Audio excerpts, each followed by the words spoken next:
Welcome back to day 5 of Chapter Chats as we dive back into The Wild Robot by Peter Brown. Remember when we ended our story last week, Bright Bill and Roz were living in their nest. They had grown a garden thanks to the help of Mrs. Deer, and Bright Bill had made a new friend with Chit Chat. Did you write a story to guess what would happen in the next chapter? Let's keep reading and find out if your guess was correct. Chapter 42, The Strange Family. It was a sweltering afternoon, and the heat had put everyone in a bad mood. Roz was standing in the shade watching her son out on the water. The other goslings were teasing him about something when they suddenly burst into laughter, and Bright Bill turned and hurried home with a stormy expression on his face. He stomped into the garden and right past his mother without saying a word. "What is wrong, Bright Bill?" said Roz as she followed her son into the nest. "Nothing," he squawked. "Leave me alone." "Tell me what is wrong." "I don't want to talk about it." "Maybe I can help." "Mama, the other goslings were making fun of me." "What did they say?" "They called you a monster and then laughed at me for having a monster mother." "They should know by now that I am not a monster." "Would you like me to talk to them?" "No, don't do that. That'll just make things worse." The robot sat next to her son. "Mama, I know you're a robot, but I don't understand what a robot is." "A robot is a machine. I was not born. I was built." "Who built you?" "I do not know. I do not remember being built. My very first memory is waking up on the northern shore of this island." "Were you smaller back then?" said the gosling. "No, I have always been this size." Roz looked down at her weathered body. "However, I used to be shiny, like the surface of the pond. I used to stand straighter than a tree trunk. I used to speak a different language. I have not grown bigger, but I have changed very much." The robot wanted to explain things to her son, but the truth was that she understood very little about herself. It was a mystery how she had come to life on the rocky shore. It was a mystery why her computer brain knew certain things but not others.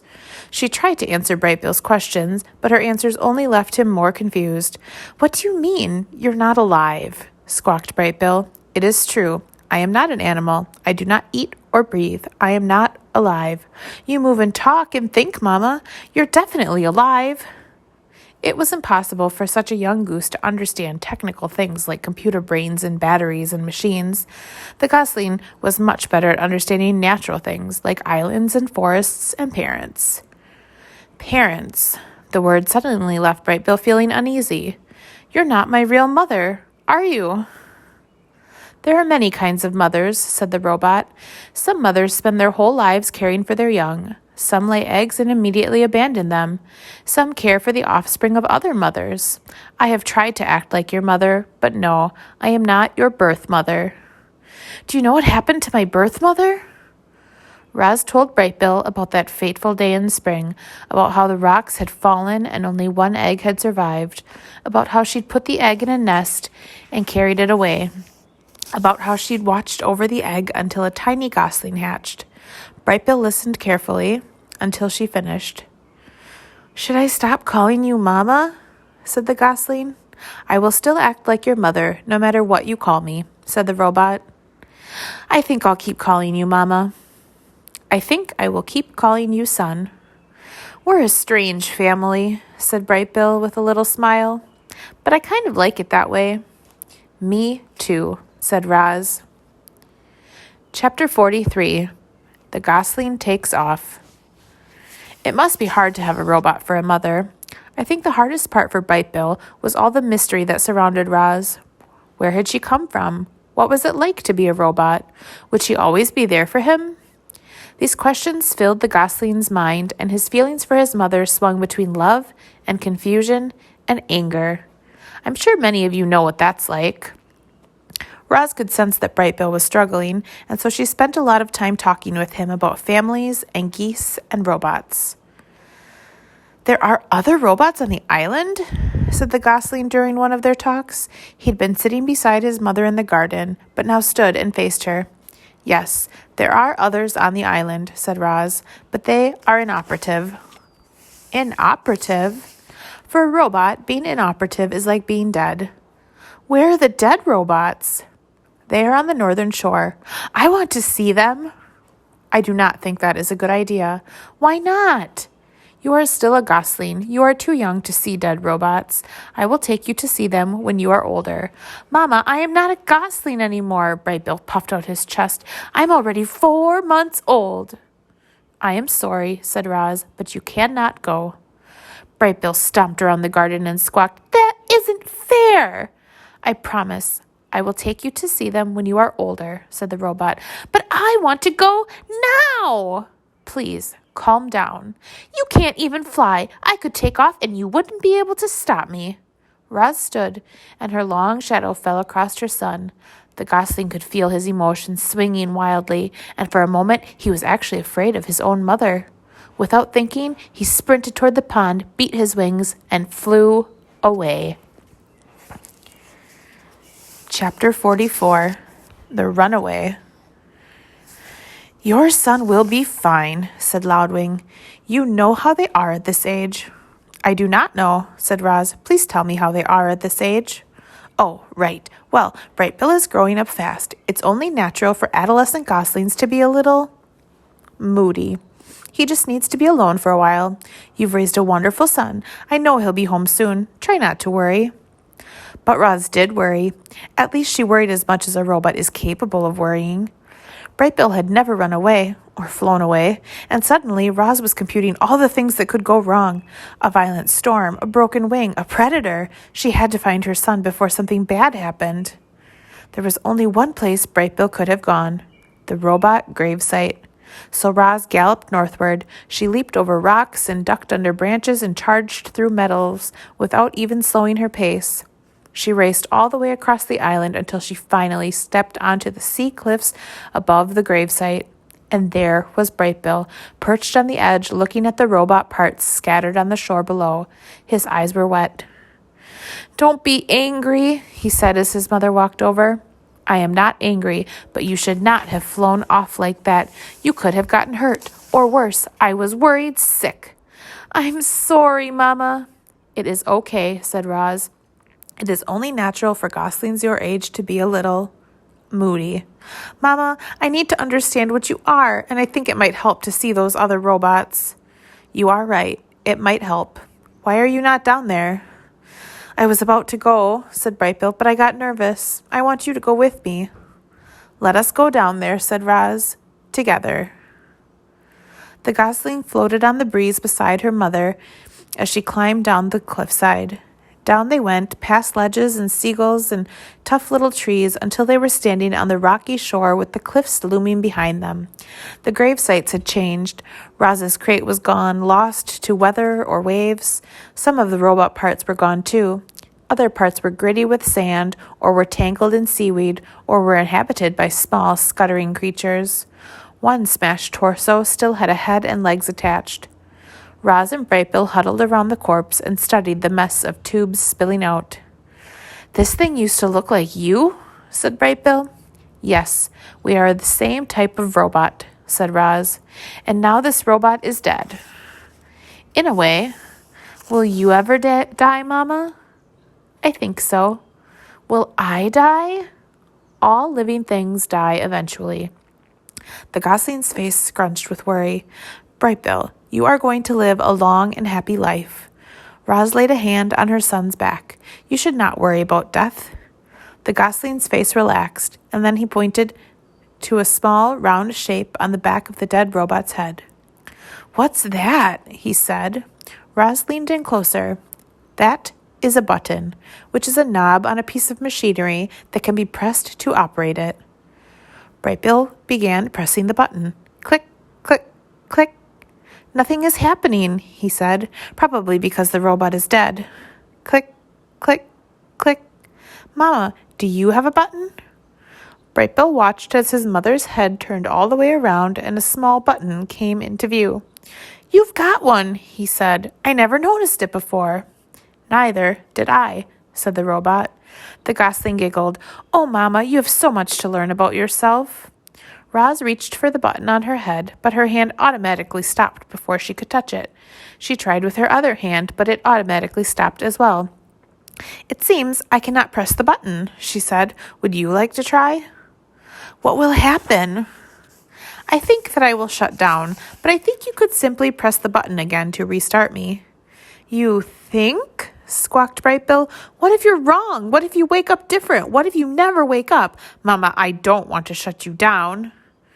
Roz turned her head back around and saw that Brightbill's face was once again scrunched with worry. She knelt beside him and said, Of course you do not have to shut me down. I am sorry if I scared you. Are you okay? I'm okay, Brightbill snuffled and wiped his eyes, and then he heard splashing. Otters were playing in the ocean. He had never seen otters before. He stared as they swam and dove and sloshed around with one another. They seemed to be having a ridiculous amount of fun, and suddenly the gosling was smiling again. Hello, my name is Brightbill, he shouted over the waves, and this is my mama. Her name is Roz. The last time these otters had seen Roz, they had thought she was some kind of monster. But since then, they'd heard that she was remarkably friendly and that she'd even adopted an orphaned gosling. And so the otters smiled at Roz and Brightbill. Then they swam straight over and splashed onto the rocks. Hello there, said the biggest otter. Nice to meet you both. Actually, Roz, we've met once before, but you might not remember me. My name's Shelley. I do remember you, said the robot, but I am glad to learn your name, Shelley. You know each other? Said the gosling. These otters were the first animals I ever met, said Roz. They were also the first animals who ever ran away from me. Yeah, sorry about that, said Shelley as the other otters sniffed the robot's leg. You know, Brightbill, when we first saw your mom, she was packed in a box and surrounded by stuff, soft, squishy stuff. Brightbill's brow furrowed. You wouldn't believe how small she looked, all folded up in there. Brightbill's nose sniffled. We thought she was dead, but when we reached into the box, she came to life and climbed out looking like a sparkling monster. Brightbill's eyes welled up with tears, and then he felt his mother swoop him into her arms. Are you okay? She whispered in his ear. I think I've learned enough about robots for today, he whispered back. I'm sorry, otters, said Roz, but we really must be going. I hope I didn't upset the little guy, said Shelley. I thought he'd like to hear how we first met. Brightbill will be fine, said Roz, using her friendly voice, but we have had a very busy day, and we should go home. It was nice to meet you again. Goodbye. Roz turned, and with her long strides, she carried her son away from the gravesite and over to the base of the sea cliffs. Would you like to sit on my shoulder as I climb? Said the robot. I feel like flying, said the gosling. I'll meet you at the top. Brightbill flapped his wings and disappeared into the sky. Roz began scaling the wall. Up she went, expertly negotiating rocky columns and ledges until she hoisted herself onto the cliff top, where two young bears were waiting. Chapter 46. The Fight. Hello, bears. My name is Roz. Oh, we know who you are, said the sister bear. Her voice dripped with sarcasm. We're very happy to see you again. Yeah, we're very happy to see you again, echoed the brother bear. Why do you always repeat what I say, said the sister bear to her brother. It's so annoying. I was just backing you up. Let me do the talking. Fine, you don't have to be so mean about it. The bickering bears were interrupted by the robot's friendliest voice. With whom do I have the pleasure of speaking? How rude of us, said Sister Bear. My name is Nettle, and this is my brother Thorn. I'm not little, snapped Thorn under his breath. It is lovely to meet you both, said Roz, but I am afraid I really must be going. And I'm afraid we can't let you do that. Nettle stepped into Roz's path.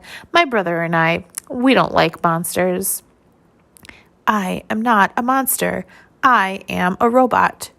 Whatever you are, we don't like you, said Thorn. We hear you've become very comfortable on our island, said Nettle. Now we're going to make you very uncomfortable. Yeah, we're going to make you very uncomfortable. Stop repeating me, Thorn. Poor Roz was in serious trouble. The bears were closing in on her, but she couldn't run, she couldn't hide, and she couldn't fight. The robot didn't know what to do. But before she could do anything, there was a loud squawk and a streak of feathers. "Stay away from my mama!" Bright Bill swooped down and skidded to a stop between the robot and the bears.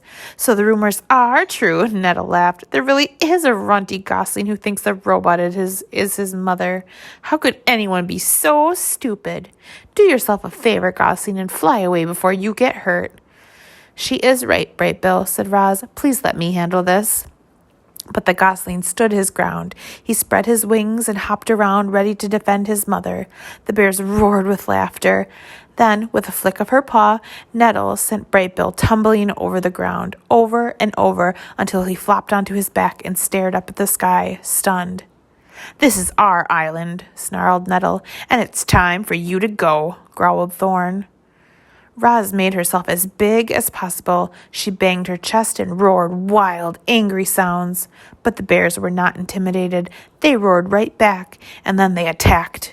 Nettle pulled Roz into a fierce bear hug while Thorn crawled at her legs. The robot tried to shake free, but the bears would not let go of their prey, not this time. A cloud of dust bloomed around the trio as they thrashed closer to the edge of the cliff. All of a sudden, something burst out from the trees and onto the open cliff. Mother Bear. She was gigantic, like a mountain of golden fur, and she was furious. It seemed like this would be the end of our robot. But Mother Bear wasn't there to join the fight. She was there to break it up. "Nettle, Thorn, get over here this instant." The young bears should have listened to their mother. Instead, they pretended not to hear her. Nettle slashed at Roz's body, and Thorn began wrestling with her foot.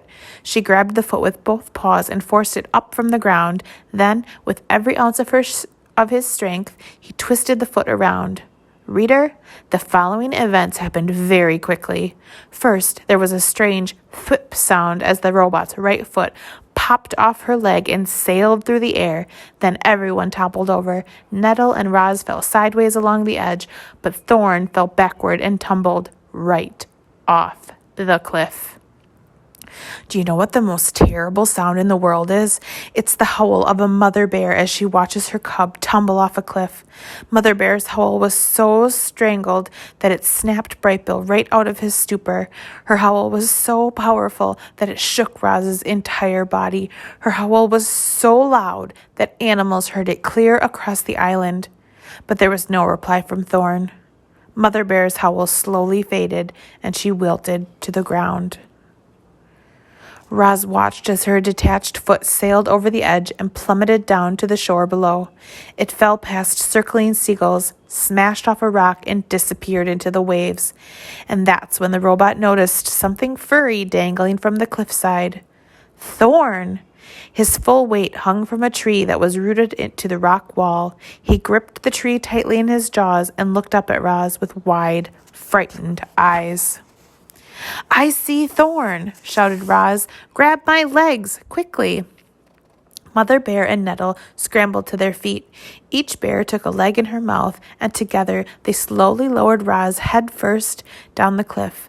Thorn whimpered through his clenched teeth as he watched the robot approach. Then he felt her strong arms wrap around him and heard her booming voice holler, "Pull us up!" Thorn let go of the branch and cried, "Please don't drop me, Roz. I don't want to die." "Do not worry," said the robot. "I will not drop you." The next few moments seemed to drag on and on. Mother Bear and Nettle kept pulling on Roz's leg, and more of the robot slowly came into view until a furry golden head finally appeared, and Thorn leaped into the embrace of his family.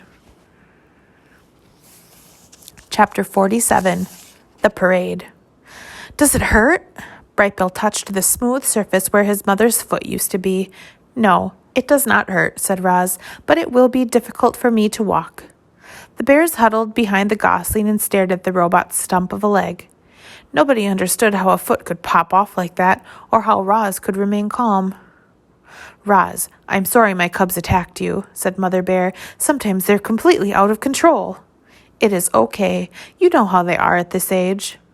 "I can't thank you enough for saving Thorn. I promise my cubs will never bother you again." "Isn't that right?" "Yes, Mother," said Nettle and Thorn together. The robot tried to walk. She bobbed up and down on her uneven legs, which worked well enough on the flat surfaces of the cliff top, but once she entered the forest, her problem became clear. The smooth stump had no grip, and it slipped around on the forest floor. So Roz tried hopping on her one good foot. She took a few crunching hops and then clanged into a tree trunk. A few more hops and she crashed into the undergrowth. "I'm really sorry I broke your foot," said Thorn as he helped the robot up from the weeds. "I forgive you," said Roz. Whether she was capable of true forgiveness is anyone's guess, but they were nice words, and Thorn felt better when he heard them. "It looks like I will have to crawl home," said Roz. "Nonsense," said Mother Bear. "I have a better idea." Mother Bear lay flat on the ground while her cubs boosted Roz onto her back. Then Bright Bill fluttered onto the bear's broad shoulders, and when they were both safely aboard, the group set off through the forest. The robot was heavy, but she was no trouble for the giant animal. Mother Bear strolled along as if it were perfectly normal for a robot to be riding on her back. They made quite a good procession, all walking together like that, and the procession became even grander as deer and raccoons and birds and all kinds of other animals joined in. Everyone wanted to see the mother robot riding the mother bear. The group wound its way past ancient trees and over rolling meadows and through babbling streams, collecting more and more curious animals as they went. It was the grandest parade of wildlife anyone had ever seen, and leading the way was our robot, Roz. But the parade couldn't last forever. As the sun went down, the other animals began drifting away one by one, and when the parade finally arrived at the nest, only the original members remained. "Here we are," said Mother Bear, helping Roz down into the garden. "Now, wasn't that better than crawling all the way home?" "Oh, yes, that was wonderful," said the robot. "I cannot imagine a better ending to this day. Thank you very much."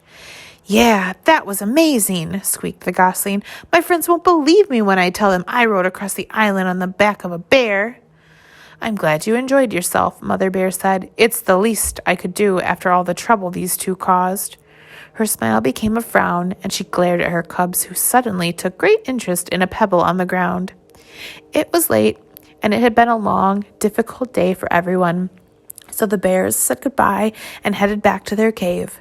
Bright Bill and Roz stood in the garden and watched their new friends lumber away. And then the gosling said, "Mama, do you think you'll ever walk again?" "I am not sure," said the robot, "but I know who to ask for help. Now, go get ready for bed."